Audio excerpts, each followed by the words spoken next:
नमस्कार दोस्तों। आज हम एक महत्वपूर्ण विषय पर चर्चा करने जा रहे हैं। अचानक आपके परिवार में कोई व्यक्ति खो जाता है तो उसके उत्तराधिकारी उसके एसेट्स को कैसे क्लेम कर सकते हैं। इस विषय पर चर्चा करने के लिए हमारे साथ जुड़ेंगे डॉक्टर आर के चोपड़ा, जो कि जाने माने इंटरनेशनल आर्बिट्रेटर हैं, जिनका सरकारी और गैर सरकारी संस्थानों में अच्छा खासा अनुभव है और आजकल ला यूनिवर्सिटी के अंदर प्रोफेसर के पद पर भी कार्य कर रहे हैं। हमारे साथ जुड़ने वाले दूसरे महानुभाव हैं रविंद्रनाथ वत्स, जिन्होंने रिजर्व बैंक ऑफ इंडिया में विभिन्न उच्च पदों पर कार्य किया है। तो सबसे पहले हम चर्चा में लाते हैं डॉक्टर आर के चोपड़ा को। डॉक्टर साहब, ये बताइए कि अगर किसी परिवार में कोई व्यक्ति गुम हो जाता है तो उस परिवार को किन कठिनाइयों का सामना करना पड़ता है। धन्यवाद सुधीर जी, आपने बहुत महत्वपूर्ण विषय को उठाया है। इसके लिए अगर हम देखें तो हमारा भारतीय साक्ष्य अधिनियम 1872, जिसमें सेक्शन 108 कहता है कि अगर कोई व्यक्ति के 7 साल या उससे अधिक उसके जिंदा रहने के कोई प्रमाण नहीं मिले, ना ही उसके बारे में कोई जानकारी हो, तो उसके परिवार के लोग, उसके उत्तराधिकारी उस एस्टेट को किस तरह से क्लेम कर सकते हैं। डॉक्टर साहब, सिलसिलेवार से हमें ये दर्शकों को बताएं कि उत्तराधिकारी को अपने खोए व्यक्ति के एसेट क्लेम करने के लिए क्या करना चाहिए।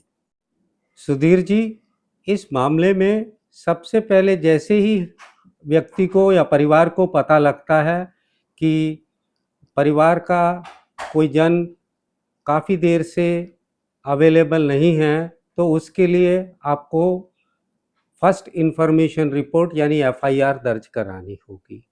एफआईआर दर्ज कराने के साथ साथ ये भी अत्यंत आवश्यक है कि सेक्शन 108 के अनुसार, जो कि मैंने पहले भी बता चुका हूँ, 7 साल हो जाते हैं और उसके कोई ट्रेसेबिलिटी नहीं मिलती है तो अनट्रेसेबल रिपोर्ट ये भी पुलिस देती है।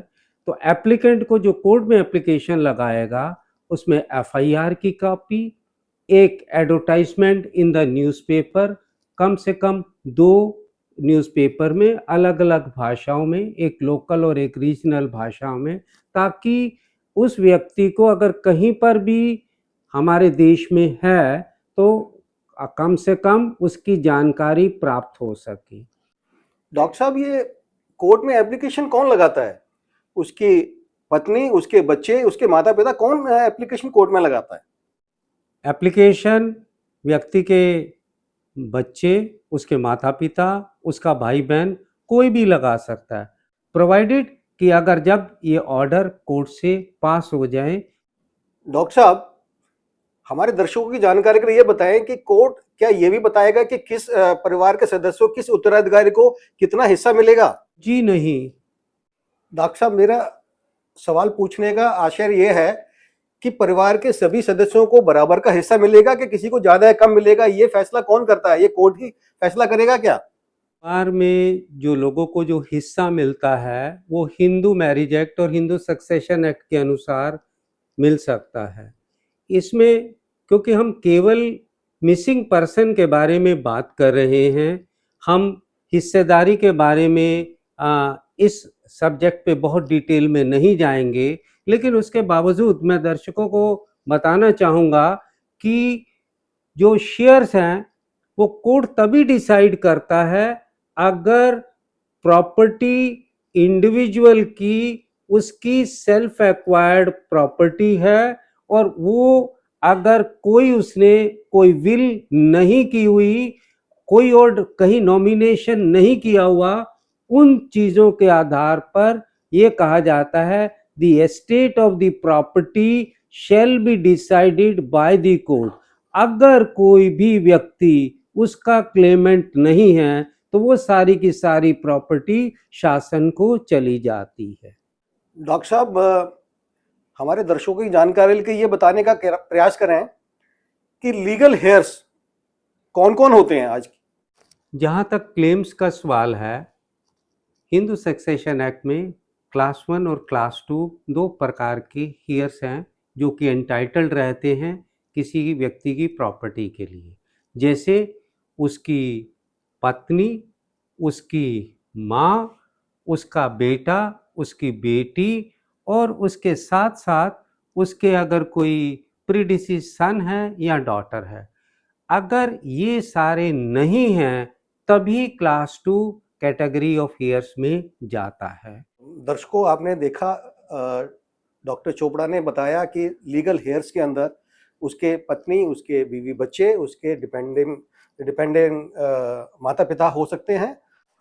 वत्स जी, जैसा अभी डॉक्टर चोपड़ा ने बताया कि मिसिंग पर्सन्स के असेट क्लेम करने के लिए 7 साल का लंबा पीरियड होता है। ऐसे में परिवार को आर्थिक संकट से बचाने के लिए परिवार को क्या सावधानी बरतनी चाहिए, एक नॉर्मल इंसान को क्या सावधानी बरतनी चाहिए कि उसके परिवार को आर्थिक संकटों का सामना ना करना पड़े?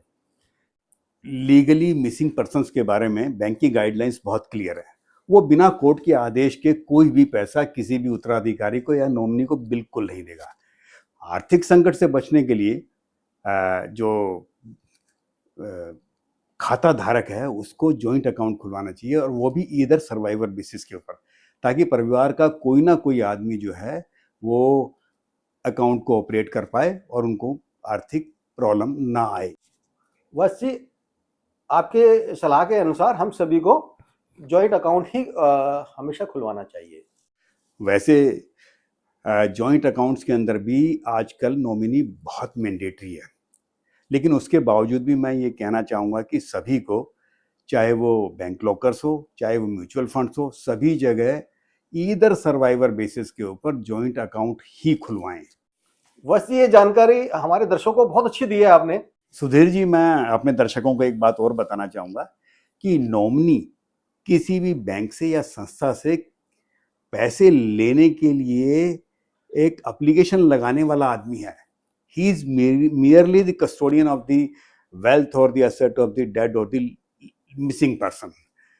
वो उसका ओनर बिल्कुल नहीं बन जाता है। हाँ, उस मिसिंग पर्सन के जो उत्तराधिकारी हैं वो नॉमिनी से क्लेम कर सकते हैं। बस जी, आपने बताया कि बैंक नॉमिनी को सारा क्लेम का पैसा दे देता है और उत्तराधिकारी उससे क्लेम कर सकते हैं।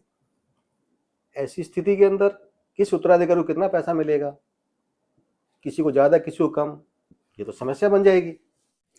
देखिए, बैंक कभी भी ये डिसाइड नहीं करता कि किस उत्तराधिकारी को कितना पैसा जाना चाहिए। उसके लिए हर आदमी को अपनी एक विल बनवानी चाहिए और उसमें बहुत क्लियरली मेंशन कर देना चाहिए कि किसको कितना पैसा मिलना चाहिए या किसको कितनी एसेट मिलनी चाहिए, और ये विल रजिस्टर्ड होनी चाहिए। अगर ये सब चीज़ें होंगी तो नॉमिनी उस विल के आधार के ऊपर सभी उत्तराधिकारियों को पैसा बांट सकता है, दे सकता है, या उत्तराधिकारी भी कोर्ट के अंदर जा सकते हैं नॉमिनी के खिलाफ। इसमें एक बात और मैं कहना चाहूँगा कि अगर नॉमिनी परिवार का सदस्य है, लीगल हेयर्स में आता है और he is the only person available